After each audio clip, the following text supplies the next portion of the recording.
സിഖ് മതവിശ്വാസികളുടെ ഏറ്റവും പവിത്രമായ ആരാധനാലയമാണ് പഞ്ചാബിലെ അമൃത്സറിലുള്ള സുവർണക്ഷേത്രം.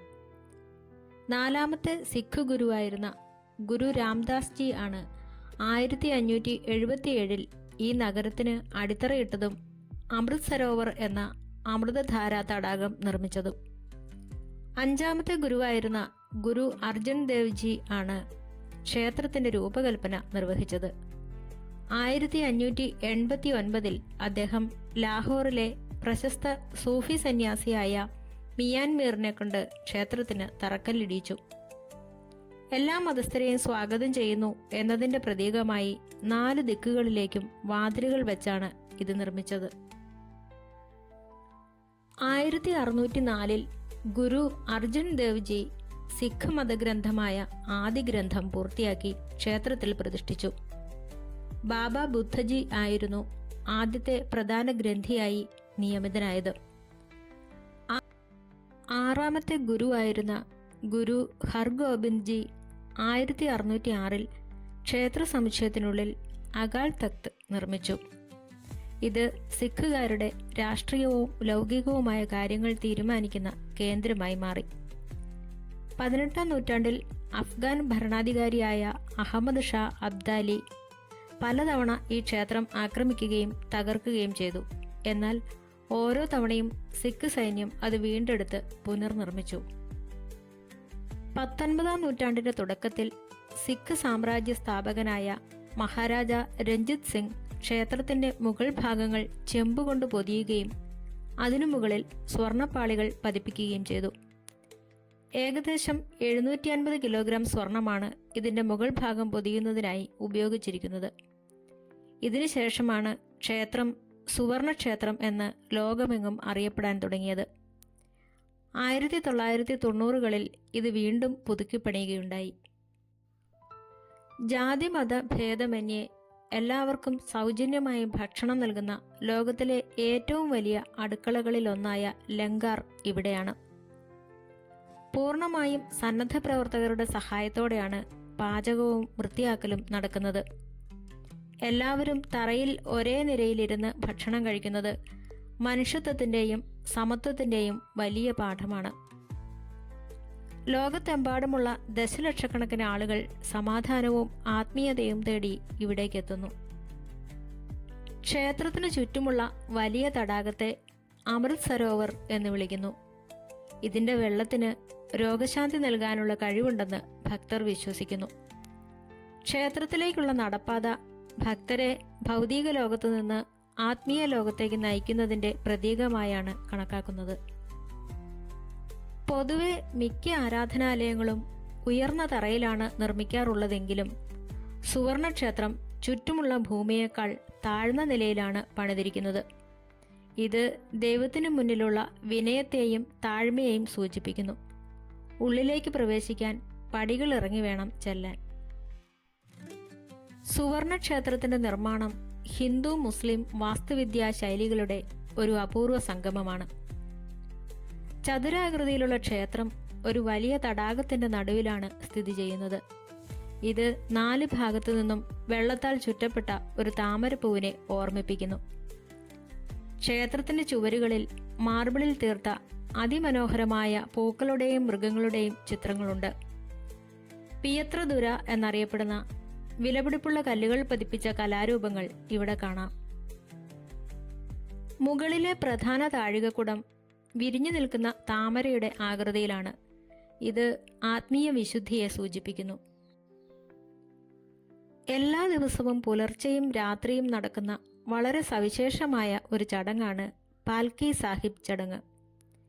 സിഖ് മതവിശ്വാസികൾ തങ്ങളുടെ വിശുദ്ധ ഗ്രന്ഥമായ ഗുരു ഗ്രന്ഥ സാഹിബിനോട് കാണിക്കുന്ന ആദരവിന്റെ പ്രതീകമാണിത്. സിഖുകാർ ഗുരു ഗ്രന്ഥ സാഹിബിനെ ഒരു പുസ്തകമായല്ല, മറിച്ച് ജീവിക്കുന്ന ഗുരുവായിട്ടാണ് പരിഗണിക്കുന്നത്. അതിനാൽ പകൽ സമയം പ്രധാന ക്ഷേത്രമായ ഹർമന്ദിർ സാഹിബിൽ ദർശനത്തിന് വയ്ക്കുന്ന വിശുദ്ധ ഗ്രന്ഥം രാത്രിയിൽ വിശ്രമത്തിനായി അകാൽ തഖ്തിലേക്ക് മാറ്റുന്ന ചടങ്ങാണിത്. ഈ ചടങ്ങ് ദിവസത്തിൽ 2 തവണ നടക്കുന്നു. രാത്രി ഏകദേശം 10 മണിയോടെ ഹർമന്ദിർ സാഹിബിൽ നിന്ന് അകാൽ തഖ്തിലേക്ക് വിശുദ്ധ ഗ്രന്ഥം കൊണ്ടുപോകുന്നു. പുലർച്ചെ ഏകദേശം 4 മണിയോടെ അകാൽ തഖ്തിൽ നിന്ന് തിരിച്ച് ഹർമന്ദിർ സാഹിബിലേക്ക് കൊണ്ടുവരുന്നു. സ്വർണവും വെള്ളിയും കൊണ്ട് അലങ്കരിച്ച ഒരു പല്ലക്കിലാണ് വിശുദ്ധ ഗ്രന്ഥം എഴുന്നള്ളിക്കുന്നത്. ഇത് പൂക്കൾ കൊണ്ട് മനോഹരമായി അലങ്കരിച്ചിട്ടുണ്ടാകും. പല്ലക്കിന് മുന്നിലായി വിശ്വാസികൾ പാത വൃത്തിയാക്കുകയും പൂക്കൾ വിതറുകയും ചെയ്യുന്നു. ശംഖനാദവും മന്ത്രോച്ചാരണങ്ങളും ഈ സമയത്ത് മുഴങ്ങിക്കേൾക്കാം. ജാതി മത ഭേദമന്യേ ആർക്കും ഈ ചടങ്ങിൽ പങ്കുചേരാം. പല്ലക്ക് ചുമക്കാൻ ഭക്തർ പരസ്പരം മത്സരിക്കുന്നത് അവിടെ പതിവ് കാഴ്ചയാണ്. ഓരോരുത്തരും കുറച്ചു ദൂരമെങ്കിലും പല്ലക്ക് ചുമക്കുന്നത് വലിയ പുണ്യമായി കരുതുന്നു. അമൃത്സറിലെ സുവർണ ക്ഷേത്രത്തിൽ അതിവിപുലമായി ആഘോഷിക്കപ്പെടുന്ന ഒന്നാണ് വൈശാഖി. സിഖ് മതവിശ്വാസികളെ സംബന്ധിച്ചിടത്തോളം ആത്മീയമായും ചരിത്രപരമായും ഈ ദിനത്തിന് വലിയ പ്രാധാന്യമുണ്ട്. 1699 ഒരു വൈശാഖി ദിനത്തിലാണ് 10ാമത്തെ സിഖ് ഗുരുവായ ഗുരു ഗോവിന്ദ് സിംഗ് ഖൽസ പന്തിന് രൂപം നൽകിയത്. ഇതിന്റെ സ്മരണ പുതുക്കലാണ് വൈശാഖി ആഘോഷങ്ങളിൽ പ്രധാനമായും നടക്കുന്നത്. വൈശാഖി ദിവസം പുലർച്ചെ തന്നെ ആയിരക്കണക്കിന് ഭക്തർ സുവർണക്ഷേത്രത്തിലെ പവിത്രമായ അമൃത് സരോവറിൽ മുങ്ങി നിവരുന്നു. ഇത് പാപമോചനത്തിന് ഉത്തമമാണെന്നാണ് വിശ്വാസം. വൈവിധ്യമാർന്ന ഘോഷയാത്രകൾ ഈ സമയത്ത് നടക്കാറുണ്ട്. സായുധ കലയായ ഗത്ക പ്രദർശിപ്പിച്ചുകൊണ്ട് സിഖ് യോദ്ധാക്കൾ ഇതിൽ പങ്കെടുക്കുന്നു. ഗുരു ഗ്രന്ഥ സാഹിബിലെ വചനങ്ങൾ തുടർച്ചയായി പാരായണം ചെയ്യുന്ന അഖണ്ഡ പാഠം ചടങ്ങുകൾ ഈ ദിവസങ്ങളിൽ നടക്കുന്നു. വൈശാഖി ദിനത്തിൽ പതിവിലും കൂടുതൽ ആളുകൾ എത്തുന്നതിനാൽ സുവർണക്ഷേത്രത്തിലെ ലങ്കാറിൽ വലിയ തോതിലുള്ള ഭക്ഷണ വിതരണം നടക്കുന്നു. ജാതി മത ഭേദമന്യേ എല്ലാവരും ഇതിൽ പങ്കുചേരുന്നു. പഞ്ചാബിലെ കർഷകർക്ക് ഇത് വിളവെടുപ്പ് ഉത്സവത്തിന്റെ കാലം കൂടിയാണ്.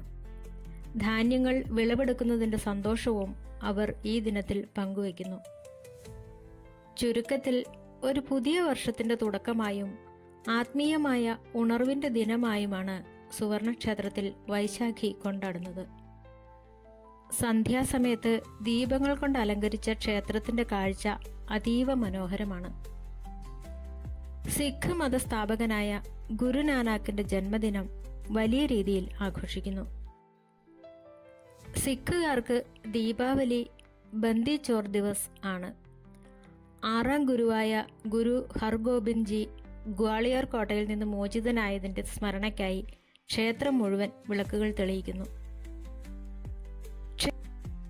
ക്ഷേത്ര സമുച്ചയത്തിനുള്ളിൽ തന്നെയുള്ള സെൻട്രൽ സിഖ് മ്യൂസിയത്തിൽ സിഖ് ഗുരുക്കന്മാരുടെയും രക്തസാക്ഷികളുടെയും പോരാളികളുടെയും ചിത്രം വിവരിക്കുന്ന പെയിന്റിങ്ങുകളും പുരാതന ആയുധങ്ങളും നാണയങ്ങളും പ്രദർശിപ്പിച്ചിട്ടുണ്ട്.